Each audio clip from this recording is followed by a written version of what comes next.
All right, fight fans, joining us now, friend to the room, undisputed lightweight champion of the world, Mr. Devin Haney. Welcome. Yes, sir. What's good? What's good? It's been a while, man. I mean, we've been trying to get you on for a while. It's been busy, since your rematch with Kambosos, and now you have a big fight ahead of you. Before we get into the Loma fight, obviously, we're going to talk about the latest news and Shakur calling you out, saying that he got the best of you in sparring after his recent win. Give me your response to that. What was your first thought when you watched that? I'm happy that he called me out. I can't, at times when guys wouldn't call me out, I would say they was ducking or they was ducks. So now that a guy has called me out, I can't be mad about it. He's supposed to call me out. I say I'm the man in the weight class. I say I'm the man with all the belts, then, which is true. Then what's wrong with another competitor or a guy that's in the weight class calling you out? There's nothing wrong. That's what we make bad about boxing. We make it that calling a guy out is like disrespectful or something. No, that's a great thing. We love that. yeah, exactly. It's good for boxing. We should all be fighting each other. All the top guys should be calling out each other and fighting each other. But also, it should be substance behind that too. Let's not just call each other out and it be no substance. What about what he said about your sparring and him getting the better of you every time? I mean, we was 14 years old when we sparred. It was times when the last time we sparred, I was 16 and he was 17. But for the majority of our sparring sessions when we were at the Olympic Training Center and when he came to stay with us here in Vegas, and the sparring was back and forth. It was times when he got the best of me. It was times when I got the best of him. But our latest sparring session was when I was 16 years old and he was getting ready for the Olympics. So, if we count in those, then it is what it is. What he did, what you did when we were kids, don't got nothing to do when we were now. It was a lot of guys that got the best of me when we were kids, and look where they are now. They're not even boxing. This guy's not even boxing, not even doing nothing. And right now we're in the same weight class, and I'm the king of the division. So it don't matter what we did when we were kids. Okay, that's a great point. So when you look at him and you see his style, and then you compare him to yourself, do you say, I'm levels above him, like you say you're levels above everyone else? 100%. I think I'm levels above everybody. I feel like I'm the best fighter in boxing. I feel like I could beat all these guys all in one night. It is what it is. And I'm sure he feel the same way about me. All these guys probably feel the same way about me. We are competitors, and I am a true champion. I'm not ducking or dodging nobody. I'm not running or ducking nobody. My main focus right now is Loma, the guy who was number one in the division for a long time, number one on the pound for pound list, and that's my main focus. I'm not about taking just stay busy fights or whatever. I want to fight the best in the division. I make great money. I don't need to just fight no names, nobodies. If that's the case, I don't need to fight. Shakur fought a guy that we never even heard of before. I never heard of him. I never seen him fight. He looked like, he shouldn't even have been in the ring with Shakur. They looked like he was just levels above him. It was a mismatch, 100%. And I'm fighting Loma, somebody who's validated, somebody who is, somebody who's going to the Hall of Fame. Loma is going to the Hall of Fame. Absolutely. So, it just shows you where my head is at and the type of fights that I want. And I look to show my skills on May 20th. Speaking of Lomachenko, Devin, I remember once upon a time when you were with Matchroom, you told Eddie Hearn you wanted Lomachenko. And back then, people were saying, there's no way that Devin could beat this guy, Lomachenko. He's too skilled, too crafty. He's the Matrix, right? So you have to have a certain level of mindset and motivation if somebody looks at you that way. But now, fast forward, you're the king of the division and people are picking you to be the favorite. So what does that do to your psyche? How do you still pull from that motivation when everybody feels that you're too big for Loma, he's not where he used to be, and you're the heavy favorite? Yeah, at the end of the day, I just got to go in there and actually do it. I felt like this a long time ago. So my mindset doesn't change. I feel like I was a better fighter. I was bigger. I was more athletic. I felt like all of this. Only thing that he had over me, which he still does, is experience. But I have youth on my side and always have been. My mindset doesn't change. You know, I still feel like that. You know, you have a reputation of training hard for a fight. And it's funny because we spoke to Shakur Stevenson early in the week, and he was like, if I fought Devin, I really got to be in the best shape. You know, so he even understands that as well. But how do you turn it up when you got the biggest fight of your life? How do you even turn it up more? Yeah, at the end of the day, I mean, with me, I train so hard and I work so hard, and it'd be hard for me to turn it up even more because it's like I be pushing myself to the limit each time, to where, you know, you don't want to like push yourself where you just, you know, you up. So you know, it's about more like pulling back for me, and, you know, knowing when to rest and knowing when to, you know, not overdo it. Yeah, you know, people were saying that Lomachenko's last performance against Ortiz was subpar, that he barely got past him. Are you, in your head, are you expecting a better Lomachenko than that day? Do you feel like he's going to get up to fight you?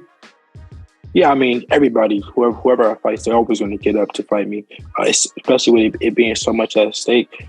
But we're studying the best Loma. You know, what he did when he was in, you know, his prime, and he was, you know, number one pound for pound. Which we don't know. We don't know when he really was in his prime. If he might still be. He might just, you know, have ring rust. That's normal to have. So we just got to see. But I'm prepared for whatever Loma brings to the ring. It won't be nothing that surprises me. Absolutely.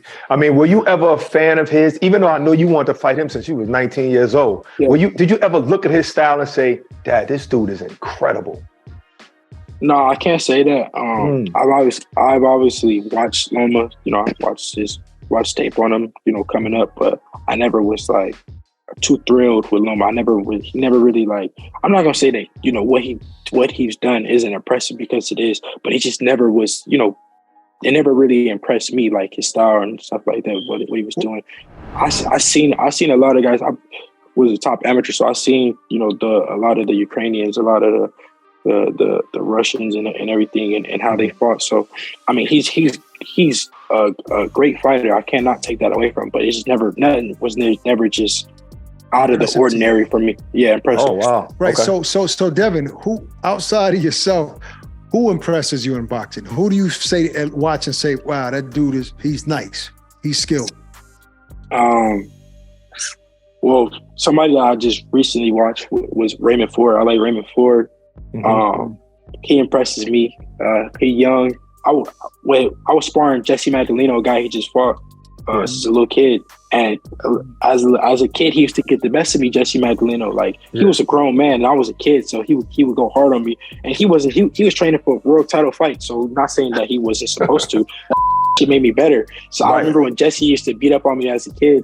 So it was impressive to see how he handled him, because I felt like it was going to be a tougher fight. I felt like he was going to win Raymond Ford, but I thought it would be a tougher fight. But just to see how he just walked over him, and he's getting better in each fight. He's not just, you know, like he's rising up for each fighter. So I like him. I like the Charlos, of course, both of the Charlo brothers. I mean, I like a lot of these guys. A lot of these guys I like. But just to really just impress me something like crazy, I can't really say. Okay, so I remember that time when you and Loma was together, kind of face to face on one of the broadcasts, and he was like, I think he looked at you and said, "Look at him, he's like a heavyweight or something like that." Was that whatever he said? He said heavyweight. He said heavyweight. Yeah, I thought he said heavyweight. So was that the first time you guys really got to size each other up, and you said, "Dad, this dude is small compared to me"? The first time I met Loma, I was like 17 or 18, somewhere around there. We was at the StubHub in like Carson, and I forgot what fight it was, but he didn't know me at the time, but obviously I knew him, so I asked to take a picture with him. And yeah, I was bigger than him then, but then but I wasn't that much bigger. Like I was taller, but you know, he looked kind of like bigger than me, like frame wise. And then when we saw each other in the ring as competitors or, as, future opponents, that's when that was the more recent one where he was like, oh, he's heavyweight. The size difference was massive. Now, you've mentioned in the past where I don't want to say you never used the word tough to make 135, but you said you're ready to move up. You're ready to go to 140, but there's so many big fights at 135. Shakur's moving up. Obviously, you got Tank Ryan. If I'm not mistaken, have you recently said that you're willing to stay at 35 to make all of those big fights happen before you go to 140?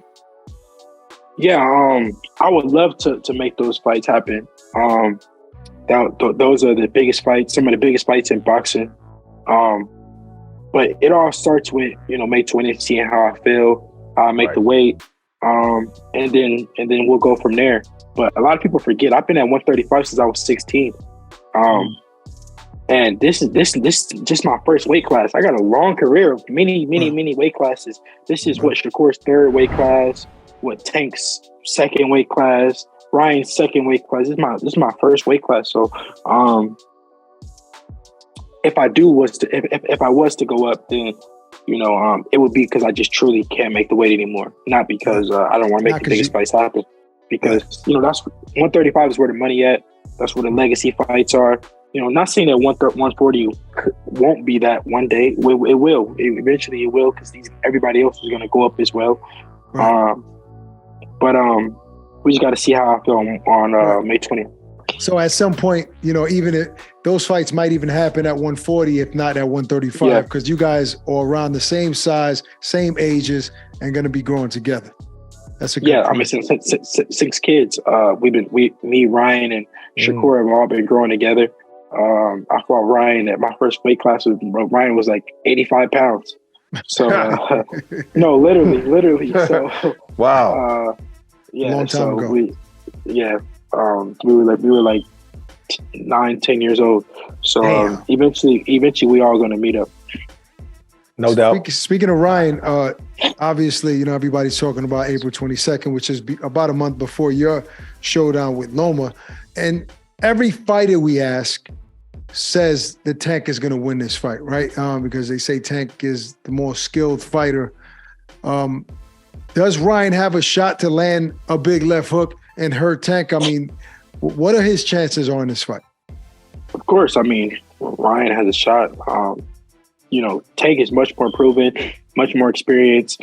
But we just got to see. Ryan is going in there. He's hungry. He's seeming like, he got the right attitude to win. But we got to see, if that weight plays a role. When Tank hits Ryan, how Ryan stands up, but also how Tank stands up when Ryan hits him. I think it's a good fight. I think it's good for boxing. I'm excited to see it. I'm actually genuinely excited for that fight. Who do you think is a bigger fight for you, against Ryan or Tank, as far as like revenue or just attention? I think they're both massive fights. It just depends on whoever wins. Whoever wins is the bigger fight. Right. No doubt. Are you going to attend that fight? Yeah, I'll be there. Okay. So I like how you did your homework, knowing that, this is your first division and everybody else did multiple divisions already. I'd like to know at 140, who do you think will win between Josh Taylor and Teofimo Lopez? Yeah, truthfully, I haven't seen much of Josh Taylor, honestly. I don't think I've ever seen Josh Taylor fight before. Wow. I've seen obviously some highlights, but I never really watched 2 or 3 rounds of him just fighting. But he's a good fighter. He's proven as well. He got big names on his resume. Yep. Tio hasn't shown the same Tio lately. Maybe he'll rise up for Josh. We don't know, but from the looks of it looks like Josh should win. Right. We talked off the air, Devin, about spending money, and we were joking, and you said, "No, I'm trying to cut down on my expenses. You want to be more mature with your money. You're a big spender, flashy. Yeah. What are you doing to make those changes? Is it going out less? Shopping less? Definitely going out less, shopping less, just cutting down everything. Because the stuff that I used to like, or the stuff that used to amuse me when I was younger, which obviously I know I'm still young, but it doesn't really like excite me, or I don't get the same thrill out of it. You know, I might buy a car today and be bored of it in a week. So, you know, I just try to find other ways to, you know, just make me happy instead of, you know, just the material stuff. Because like that can determine your happiness when you just bank on that. Like, you know, if you don't, if you're not shopping, then you're not happy. Or if you don't have the newest car, the newest watch, then you're not happy. So I try to just, you know, be genuinely happy and just, you know, try not to keep up with what everybody got and what this person try to have the newest of the newest. And just try to just, try to keep up with the Joneses. Just, you know, just buy stuff that I genuinely like because I want it, not because I want to beat, you know, the world to it. This made me think of something because we talked to Tank and we were talking about fashion, and he kind of threw some subliminal shots, in my opinion, and people were saying that he was saying, in other words, and I'm not quoting him, but this is what I got from it, that Devin, you know, gets what I get, like where you're following his trend or whatever, how he's dressing. What's your response to that? I mean, I've seen Tank say this a few different times, and truthfully, most of the guys in our age and, you know, our era, not even the era, like our generation, the lit guys in our we all buying the same stuff. Everybody, we all rocking the same shit. For every once in a while, somebody be different and go get that, and somebody get to this person and somebody get to that. So it's not copying or nothing like that. Especially when none of y'all designing it, so nobody could really say somebody really copying it. Like, come on, you going to the store, I'm buying it. No, I mean, I thought the same thing. I was like, but they buying the same brand. So, like, I mean, who's to say who bought it first?